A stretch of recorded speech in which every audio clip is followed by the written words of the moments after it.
حضرت ابو ہریرہ رضی اللہ عنہ بیان کرتے ہیں کہ نبی اکرم صلی اللہ علیہ وسلم نے فرمایا، جو شخص نماز جنازہ ادا کرے اور دفنانے کے لیے جنازے کے ساتھ قبرستان نہ جائے تو اسے 1 قیراط اجر ملتا ہے، اور اگر وہ دفنانے کے لیے بھی ساتھ جائے تو اسے 2 قیراط ثواب ملتا ہے۔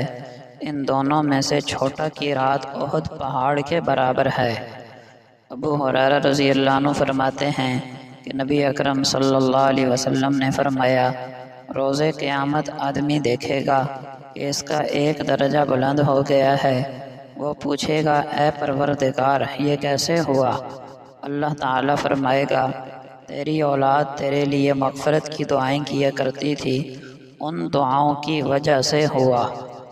ایک فقہی مسئلہ: اگر وضو کی ابتدا میں بسم اللہ کہنا بھول گیا تو درمیان میں کہنے سے سنت ادا نہیں ہوگی، کیونکہ پورا وضو ایک عمل ہے، البتہ کھانا ایک عمل نہیں، اس کا ہر لقمہ اور ہر گھونٹ الگ الگ عمل ہے، اس لیے کھانے کے درمیان بسم اللہ کہنے سے سنت ادا ہو جائے گی۔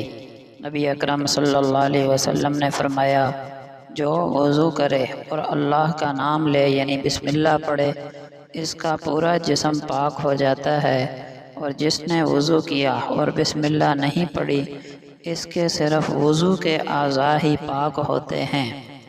ایک قیمتی نصیحت: ابن رجب رحمہ اللہ فرماتے ہیں، تمہارے اعمال صالحہ کے علاوہ کوئی اور ساتھی تمہارے ساتھ قبر میں نہیں جائے گا، لہٰذا اعمال صالحہ کے ساتھ رہو، وہ تمہارے ساتھ رہیں گے۔